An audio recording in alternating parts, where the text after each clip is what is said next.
Всем добрый день! Сегодняшнее видео будет о стуках, предположительно в подвеске Lada Vesta, которые достаточно тяжело диагностировать. Итак, начинаем.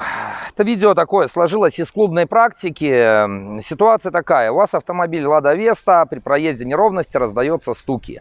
Вы едете куда-то на какое-то СТО, диагностируете подвеску. Вам смотрят шаровые наконечники, рулевые тяги, рулевые наконечники, рулевую рейку. Все хорошо, но тем не менее стуки есть. Вы едете на одно, на второе СТО, с подвеской все отлично, но есть стуки. Расскажу две возможные причины этих стуков, на которые никто обычно не смотрит, тем более если вы едете на СТО, которое профильно не занимается там Вестами либо Ладами, если это просто стороннее СТО. Итак, стук у вас есть, подвеску диагностировали, все хорошо, причину стука не установили, но стук есть. Причина номер раз, которая может быть, у Веста она встречалась. Суппорта иногда могут звенеть, то есть проезжаются неровности, они могут стучать. Диагностировать можно просто самому. Ну, у меня с этим узлом все в порядке. Ради интереса на последней клубной встрече там проверили, нашли около 4 машин с такими. Проверка очень простая. Взяли кулак, руку согнули в кулак и ударили вот так по резине. Если звуков посторонних нет, значит все хорошо. Если раздается обычно такой звонкий звук, ну смотрите суппорта, чтобы точно убедиться, что они взяли палец, поджали колодку и соответственно еще раз постучали по колесу. Если звук ушел, ну значит проблема с суппортами, их нужно лечить. Ну добро пожаловать к ребятам, которые занимаются тормозами, ну разбирайте, лечите. Причин, уже надо непосредственно саму суппорт смотреть. И причина номер 2 – это опоры двигателя. Напоминаю, у Весты 3 опоры под вес двигателя. И часто это болезнь, скажем так, слабое ее место. И поэтому, если они изнашиваются, может раздаться стук. Если СТО не профильно работает с этим автомобилем, он об этой болячке не знает. Естественно, начинает трясти подвеску, и на опоры они обращают внимание в самый последний момент. В первую очередь смотрим на вот эту вот опору, на правую. Забегая еще вперед, скажу оговорку. 3-я опора кость, ее желательно менять сразу после покупки автомобиля. Купили вы новый там на остатках у дилера, либо БУ, меняйте ее сразу, потому что она очень убогая, она плохо справляется со своей функцией, и соответственно она убивает и гофру, и раздалбывает и верхнюю опору, и следом за ней идет коробочная. Обычно основная причина стука – это верхняя вот эта вот опора. Продиагностировать вы ее можете самостоятельно. Опять же, не нужно никаких специнструментов. Достаточно мобильного телефона с фонариком, посветили, и я сейчас покажу уже на снятом видео, на что смотреть, на что обращать внимание. Ну и обычно, если эта опора убита и достаточно долго на ней поездили, вылетает и коробочная опора, она стоит вот здесь, под корпусом воздушного фильтра. Ну вот ее можно увидеть, там она прямо под ним стоит. В телефоне, да, вот чуть-чуть мы ее видим. Сейчас поднимемся на офис, я на снятых опорах покажу, на что обращать внимание и что смотреть. Итак, мы на офисе, поговорим об опорах. Начинаем. Кость, это нижняя опора. Причиной каких-то стуков, скрипов она вряд ли будет. Ходит она достаточно долго, но, к сожалению, не выполняет поставленных на нее задач. Она очень плохо фиксирует мотор, и из-за нее выходит из строя и верхняя правая опора, и, соответственно, гофра.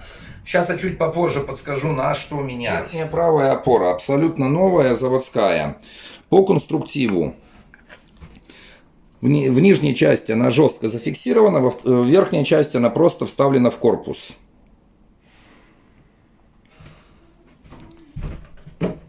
Вот БУшка верхней правой опоры. Как мы видим, здесь уже появился зазор между корпусом и самим материалом. То есть, когда каждый старт, разгон, торможение, опора болтается, резина более мягкая, чем алюминиевый корпус, и резина постепенно стирается, и это является причиной каких-то стуков и скрипов. К сожалению, если СТО до этого не профильно специализируется на Весте, оно будет искать в подвеске эти стуки и скрипы, и вряд ли кто-то подумает на опору. Продиагностировать можно без проблем за 5 минут самостоятельно. То есть вы открыли капот, взяли мобильный телефон, посветили на опору. Если здесь есть зазор, ну, значит, пора ее менять. И финальная, третья опора, коробочная. Она фиксирует коробку. Единственная ее фиксация в корпусе, то есть она состоит из двух частей. Это сам непосредственно одна часть, это вот эта вот железка, впаянная в резину, и вторая часть, сам непосредственно корпус опоры. Единственная ее точка, ну, место фиксации, это вот эта вот выштамповка на корпусе опоры. Что происходит? Постепенно, когда остальные опоры убиты, на нее оказывается давление, и вот материал здесь видно уже немножко подтерто, материал начинает елозить по лонжерону, потому что она лежит вот таким вот образом на лонжероне. Это выражается в виде скрипов. Обычно народ начинает лезть там в подвеску, в опорные подшипники, в наконечники, в амортизатор. Но если кто-то не знаком именно с болячками Весты, вряд ли кто-то подумает на эту опору. Это стадия номер раз. Стадия номер два. Когда вот эта вот резина протирается, а внутри там этот металлический сердечник, он уже начинает дубасить по лонжерону. Это выражается в виде стуков. То есть, смотрите, я без всяких усилий фактически. Вот она расщелкнулась. Вот мы видим эту выштамповку непосредственно на корпусе опоры. И, соответственно, вторая выштамповка на ответной части на резине.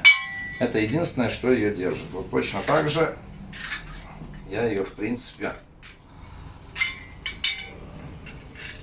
руками могу собрать обратно. Касательно замен.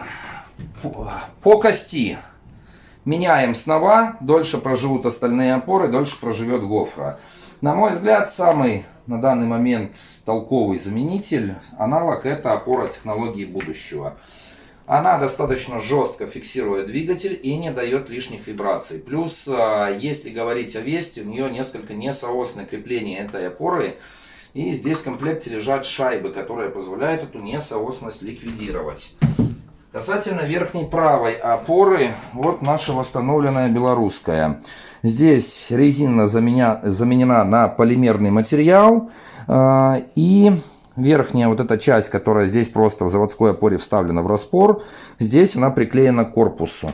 То есть это позволяет опоре сохранить свою гибкость, не давать дополнительных вибраций и в то же время достаточно четко фиксировать двигатель. И самое главное, что в случае ДТП все сработает штатно, потому что вот этот вот, эта часть опоры, она выщелкивается и фактически точно так же, как она в заводской впрессовывается в материал, здесь она точно так же впрессовывается в этот материал. Коробочная опора, вот также полимерная восстановленная, в отличие от заводской, вся вот эта вот отсюда до вот этой части, вся нижняя часть, она жестко приклеена к корпусу. То есть выдавить ее фактически нереально. Верхняя часть, она свободна, как в заводской, она вставляется в корпус, а вот это она вклеена. Ну а на сегодня все. Надеюсь, видео было кому-то полезным. Еще раз повторюсь, часто бывают ситуации, когда раздаются какие-то стуки. Вы едете на СТО, СТО профильно не занимается Вестами, ну как бы фактически мало кто подумает, что причиной стука является опора, либо стучащая суппорта. Поэтому эти вещи продиагностировать вы можете самостоятельно, суппорта и, соответственно, верхнюю опору. Немножко сложнее ситуация с вот этой опорой, поскольку не сняв ее с автомобиля, к сожалению, продиагностировать ее нельзя. Но, как правило, вылетает в первую очередь верхняя правая опора.